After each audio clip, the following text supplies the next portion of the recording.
Little Bao remained in the hospital for an entire week. On the day she was discharged, a fierce blizzard had buried the city, yet by the time she was discharged, the temperature had soared by more than 10 degrees, heralding the early blooms of spring. At home, old Mrs. Song boiled a large, steaming pot of pork dumplings to welcome her back. Little Bao quickly noticed that the once saber-rattling tension between her big brother and grandmother had miraculously dissolved into a quiet truce. Moreover, seeing how sick she had been, Wei Yuan no longer bothered to hold a grudge against her, voluntarily pulling out his neat class notes from the past week to help her catch up. Inside that dilapidated, one-room flat on the third floor of the shantytown silo, the air suddenly carried the unmistakable warmth of a real home. With Le Xiaodong dead, the suffocating knot of hatred lodged in Wei Chain's chest seemed to dissipate alongside the man's passing.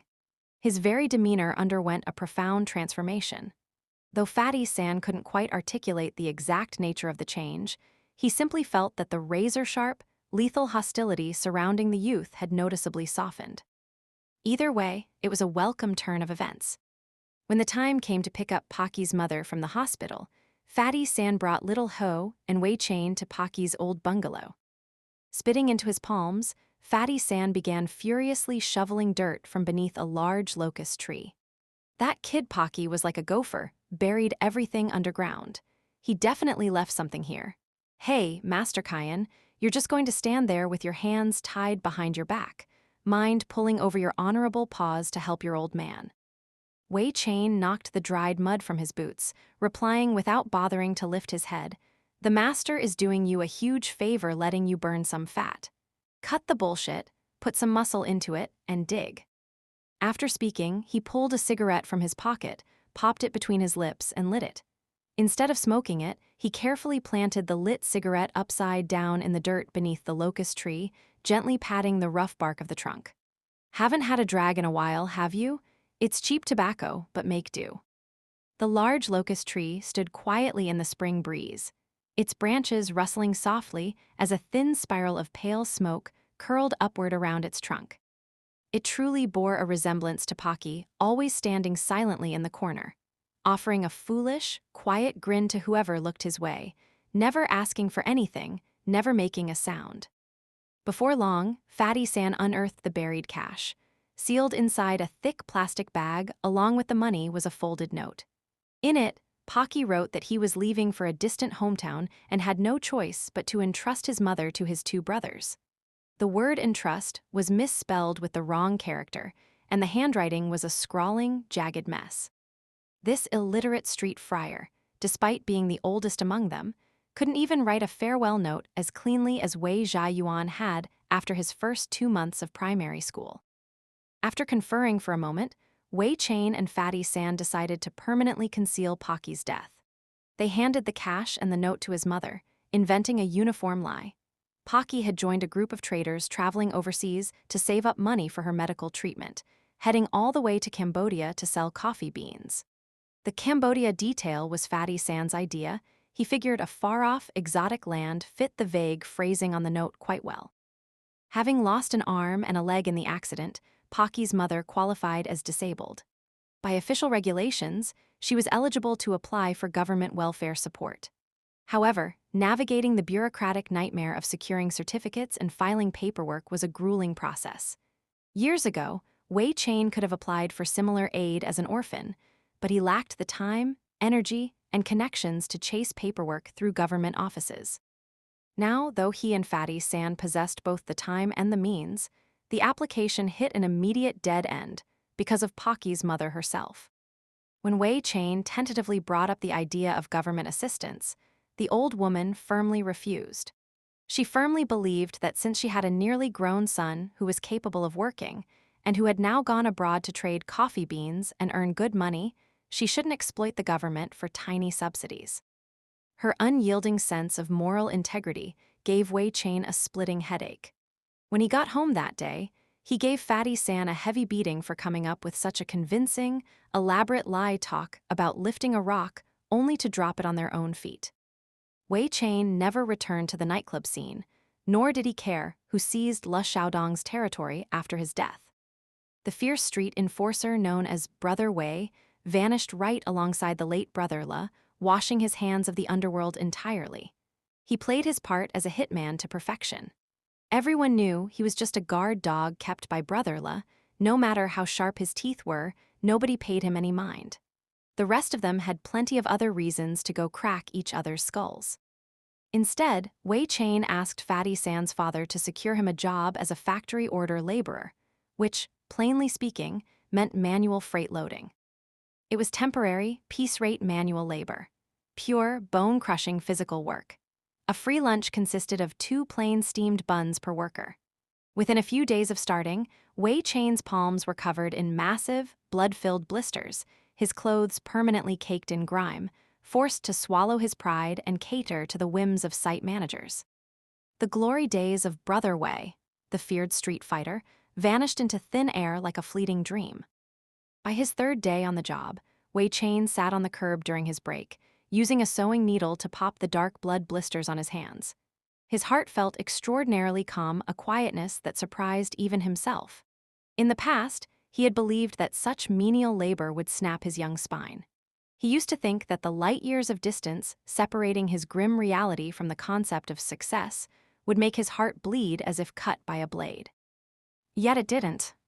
His burning ambition to make something of himself hadn't faded in the slightest. He still dreamed of making massive sums of money. He still needed cash to feed his family. But having witnessed enough superficial grandeur and experienced bone-chilling life and death, his soul had unconsciously settled into a deep, unshakable bedrock. The person most overjoyed by this transition was old Mrs. Song. Even though Wei Chain was ordered around like a low-tier servant at the loading dock every day, she felt immensely relieved that he had finally got onto the right track. Coming from a farming background, she saw nothing shameful about manual labor. Earning an honest living through physical sweat was natural and honorable. Doing odd jobs, even if it meant eating plain coarse grains, was infinitely better than wearing gold chains and wielding knives in night venues. Subjectively believing that Wei Chain now possessed a respectable future, the old woman finally recognized that this 17-year-old youth was genuinely shouldering the weight of an entire household. Her attitude toward him softened considerably. She tracked down an herbal ointment for bruises from somewhere and secretly placed it on Wei Chain's bedside table. To help supplement the family's income, she began waking up at 3 in the morning to boil tea-marinated eggs and sweet corn, heading out to sell them to morning commuters. In the afternoons, she roamed the alleys collecting cardboard boxes, scrap metal, and plastic bottles to sell at recycling stations. Even Wei Chain had to admit that this eccentric old woman was a formidable character.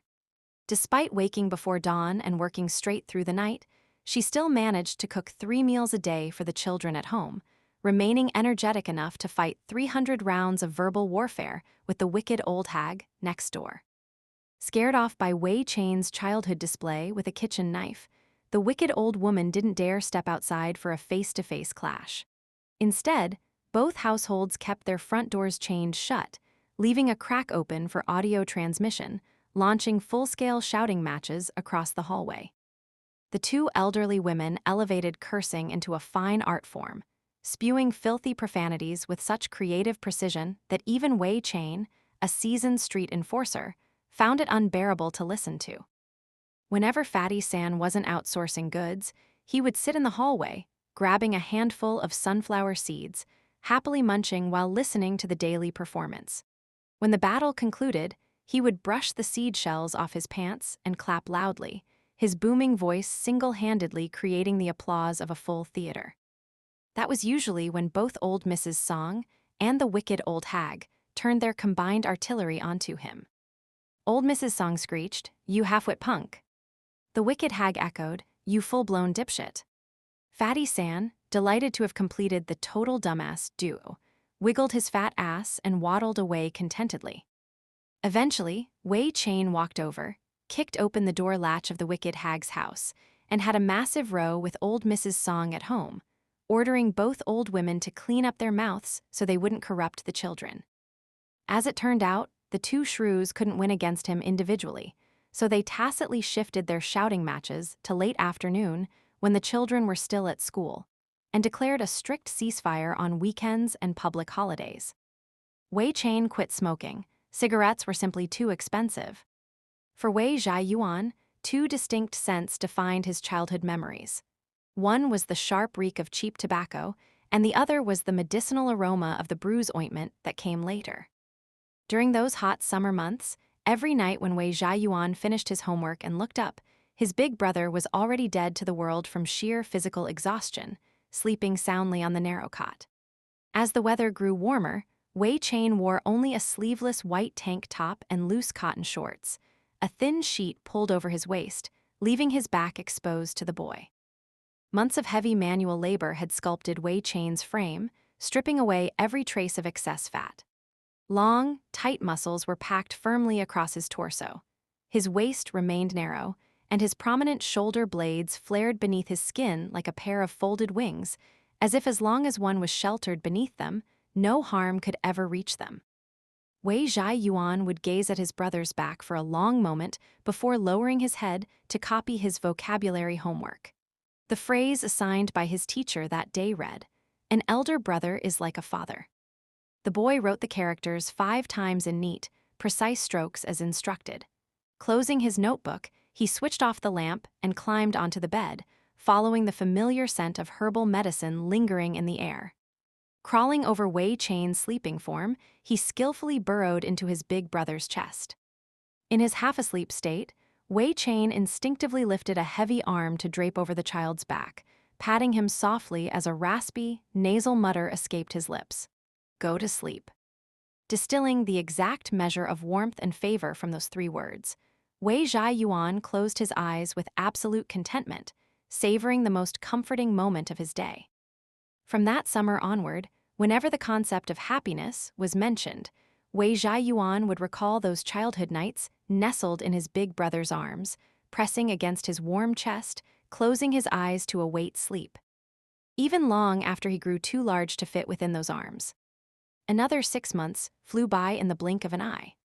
It was the day of Little Bao and Wei Chain's final examinations, marking the arrival of the summer vacation.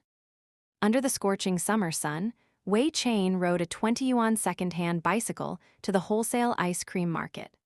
Local vendors bought their stock here, and Wei Chain intended to purchase a whole crate of popsicles to treat the 2 cubs at home.